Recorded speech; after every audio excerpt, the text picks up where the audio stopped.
ಆಕೆ ತನ್ನ ಹುಟ್ಟುಹಬ್ಬವನ್ನ ಖುಷಿಯಾಗಿ ಆಚರಿಸ್ಕೋಬೇಕು ಅಂತ 15 ದಿನದ ಮುಂಚೆಯೇ ಕನಸು ಕಂಡಿದ್ಲು. ಹೊಸ ಬಟ್ಟೆ ತಂದು ಕೇಕ್ ಆರ್ಡರ್ ಮಾಡೋದಕ್ಕೂ ಕೂಡ ಪ್ಲಾನ್ ಮಾಡ್ಕೊಂಡಿದ್ಲು.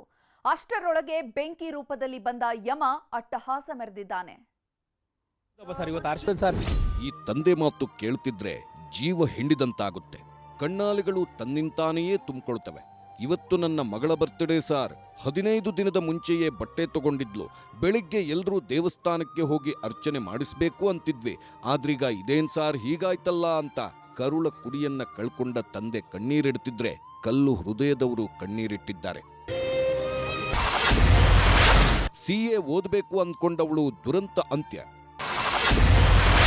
ಜನ್ಮದಿನಕ್ಕೆ ಬಟ್ಟೆ ತಗೊಂಡವಳ ಬದುಕೇ ಬೂದಿ. ಇಂಥ ಸಾವು ಆಗದ ವೈರಿಗೂ ಬೇಡ. ತನ್ನ ಜನ್ಮದಿನಕ್ಕೆ ಹಾಗೆ ರೆಡಿಯಾಗಬೇಕು, ಹೀಗೆ ರೆಡಿಯಾಗಬೇಕು ಅಂತ ಈ ಹೆಣ್ಮಗಳು 10 ಕನಸು ಕಂಡಿದ್ಲು. ಇದಕ್ಕಾಗಿಯೇ 15 ದಿನದ ಮೊದಲೇ ಬಟ್ಟೆ ಸಹ ತಗೊಂಡಿದ್ಲು. ಜಸ್ಟ್ ಒಂದೇ ಒಂದು ರಾತ್ರಿ ಕಳೆದಿದ್ರೆ ತಾನು ಅಂದ್ಕೊಂಡಂತೆ ಕೇಕ್ ಕಟ್ ಮಾಡಿ ಅದೆಷ್ಟು ಖುಷಿ ಪಡ್ತಿದ್ದಳೋ ಏನೋ. ಆದ್ರೆ ಅದ್ಯಾಕೋ ಆ ಭಗವಂತನಿಗೆ ಈಕೆಯ ಖುಷಿಯನ್ನ ನೋಡೋದಕ್ಕಾಗ್ಲಿಲ್ಲ ಅನ್ಸುತ್ತೆ. ಹುಟ್ಟುಹಬ್ಬ ಹಿಂದಿನ ದಿನವೇ ಸುಟ್ಟು ಕರಕಲು ಮಾಡಿದ್ದಾನೆ. ಬೆಂಕಿ ರೂಪದಲ್ಲಿ ಅಪ್ಪಳಿಸಿದ ಯಮ 26 ವರ್ಷದ ಯುವತಿಯ ಪ್ರಾಣ ಪಕ್ಷಿಯನ್ನೇ ಹೊತ್ಕೊಂಡು ಹೋಗಿದ್ದಾನೆ. ಹುಟ್ಟುದಬ್ಬ ಸರ್, ಇವತ್ತು ಅರ್ಚನೆ ಮಾಡೋಣ ಅಂತ ಇದೆ ಸರ್. ನಾನು 10 ಗಂಟೆ ಹೋಗಿ ಅರ್ಚನೆ ಮಾಡೋಣ ಅಂತ ಇದೆ, ಕೇಕ್ ಕಟ್ ಮಾಡ್ಬೇಕಂತ ಇದ್ದೆ. ಏನು ಸರ್ ಇದು ಹೇಳಿ? ನಿನ್ನೆ 9:50 ಹೋದ್ರು 10 ಗಂಟೆ 10 ಕಾಲ್ಗೇನೋ ತೆಗೆದ್ರಂತೆ. ಹೆಂಗ್ ಸರ್ ಫೈರ್ ಅಷ್ಟ 20 ಜನ ಕೆಲಸ ಮಾಡಿ ನಮ್ಮ ಮಗಳು ಮಾತ್ರ ಹೆಂಗ್ ಸಿಕ್ಕಾಕೊಂಡ್ಲು ಸರ್? ಏನು ನ್ಯಾಯ ಅಲ್ವಾ ಸರ್ ಇದಕ್ಕೆ? ನಮ್ಮ ಮಗಳು ಅವರೇ ಸರ್ ದೇವರು, ನನಗೆ ಅವರೇ ಸರ್ ನನಗೆ ದೇವರು.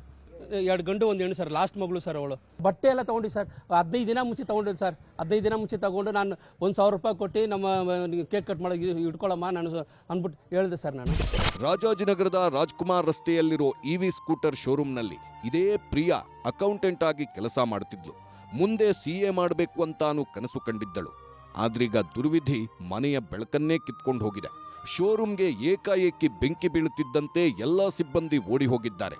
ಆದ್ರೆ ಪ್ರಿಯಾಗೆ ಮಾತ್ರ ಹೊರಗೆ ಹೋಗೋದಕ್ಕೆ ಆಗಲೇ ಇಲ್ಲ. ಬೆಂಕಿಯ ಕೆನ್ನಾಲಿಗೆ ಎಲ್ಲಾ ಕಡೆ ಆವರಿಸುತ್ತಿದ್ದಂತೆ ಅಲ್ಲೇ ಸುಟ್ಟು ಕರಕಲಾಗಿದ್ದಾಳೆ. ಹಂಗಂದ್ರೆ ಅಸ್ಕೊಂಡೆ ಅಂತ ಸರ್, ಅವರು ನಮ್ಗೆ ಇಂಟಿಮೇಟ್ ಮಾಡಿಲ್ಲ. ಇದು this is not company practice, this is not HR practice. ಇದೆಲ್ಲ ನ್ಯಾಯ ಇಲ್ಲ ಸರ್. ಬರ್ಡೇ ಸೆಲೆಬ್ರೇಷನ್ ಮಾಡೋಕೆ ಪ್ಲ್ಯಾನ್ ಮಾಡಿದ್ವಿ ಸರ್, ಪ್ಲ್ಯಾನ್ ಮಾಡಿದ್ವಿ. ಶೋರೂಮ್ಗೆ ಬೆಂಕಿ ಬೀಳುತ್ತಿದ್ದಂತೆ ಮಾಲೀಕ ಪುನೀತ್ ಗೌಡ ಯಾರ ಕೈಗೂ ಸಿಗದೆ ಎಸ್ಕೇಪ್ ಆಗಿದ್ದ. ಹೀಗಾಗಿ ತನಿಖೆಗಿಳಿದ ರಾಜಾಜಿನಗರ ಪೊಲೀಸರು ಪುನೀತ್ ಗೌಡನನ್ನ ಬಂಧಿಸಿದ್ದಾರೆ. ಅಲ್ಲದೆ ಸುಟ್ಟು ಕರಕಲಾದ ಶೋರೂಮ್ಗೆ ಭೇಟಿ ನೀಡಿದ ಪೊಲೀಸರು ಸ್ಥಳ ಮಹಜರು ಪ್ರಕ್ರಿಯೆ ನಡೆಸಿದ್ರು.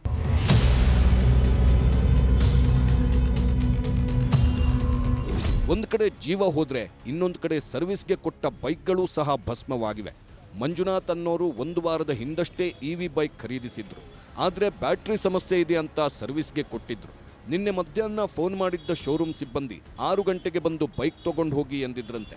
ಹೀಗಾಗಿ ಶೋರೂಮ್ಗೆ ಬರ್ತಿದ್ದಂತೆ ಧಗಧಗಿಸೋ ದೃಶ್ಯ ಕಣ್ಣಿಗೆ ಬಿದ್ದಿದೆ. ಬೈಕ್ ಹೋದ್ರೂ ಪರವಾಗಿಲ್ಲ, ಒಂದು ಪ್ರಾಣ ಹೋಯ್ತಲ್ಲ ಅಂತ ಮರುಗಿದ್ದಾರೆ. ಒಂದಿನಕ್ಕೆ ಬ್ಯಾಟ್ರಿ ಡೌನ್ ಆಗಿಬಿಡ್ತಿತ್ತು. ಏನು ಪ್ರಾಬ್ಲಮ್ ಇದೆ ನೋಡಿ ಮೇಡಮ್ ಅಂತ ನಾನು ಗಾಡಿ ತಂದುಕೊಟ್ಟೆ. ಹಂಗಾಗಿ ಹೊಸ ಗಾಡಿ ಯಾಕೆ ಹಿಂಗಾಗುತ್ತೆ ಮೇಡಮ್ ಅಂತ ಕೇಳಿದಾಗ ಅವ್ರು ಕಂಪ್ಲೇಂಟ್ ರೈಸ್ ಮಾಡಿ ಮ್ಯಾನೇಜರ್ ತನಕ ಹೋಗಿದೆ. ಇನ್ನೂ ಏನು ಪ್ರಾಬ್ಲಮ್ ಇದ್ರೆ ಬ್ಯಾಟ್ರಿ ಚೇಂಜ್ ಮಾಡಿ ಕೊಡಿ ಅವ್ರಿಗೆ ಅಂತ ಹೇಳಿದರು. ಅಷ್ಟೊಂದು ಸಾಯಂಕಾಲ ಬರೋಷ್ಟೊತ್ತಿಗೆ ಏನೋ ಪ್ರಾಬ್ಲಮ್ ಆಗಿದೆ. ಮಧ್ಯಾಹ್ನ 4 ಗಂಟೆಗೆ ಅವರೇ ಹೇಳಿದರು, ಗಾಡಿ ಎಲ್ಲ ರೆಡಿ ಮಾಡಿದ್ದೀವಿ ತೊಗೊಂಡೋಗಿ ಅಂತ ಹೇಳಿದರು. ಬರೋಷ್ಟೊತ್ತಿಗೆ ಹಿಂಗಾಗಿದೆ ಸರ್, ಬೇಜಾರಾಗಿದೆ. ಗಾಡಿ ಹೋಗಲಿ ಏನೋ ಆಗಲಿ, ಮನುಷ್ಯ ಒಬ್ಬರು ಡೆತ್ ಆಗಿದ್ದಾರಲ್ಲ, ಅದು ತುಂಬ ನೋವಿದೆ ಪಾಪ. ಸ್ಟಾಫ್ ಒಳ್ಳೆ ಸ್ಟಾಫು. ಶೋರೂಮ್ಗೆ ಬೆಂಕಿ ಬಿದ್ದಿದ್ಯಾಕೆ ಅನ್ನೋದು ಇನ್ನೂ ಗೊತ್ತಾಗಿಲ್ಲ. ಹೀಗಾಗಿ FSL ತಜ್ಞರು ಹಲವಾರು ಸ್ಯಾಂಪಲ್ಗಳನ್ನು ಕಲೆಕ್ಟ್ ಮಾಡ್ಕೊಂಡು ಹೋಗಿದ್ದಾರೆ. ಒಟ್ನಲ್ಲಿ ಬೆಂಕಿ ಅವಘಡಕ್ಕೆ ಪಾಪದ ಹೆಣ್ಮಗಳು ಬಲಿಯಾಗಿದ್ದು ಮಾತ್ರ ದುರಂತ. Muniraju, crime bureau, news 18, Bengaluru.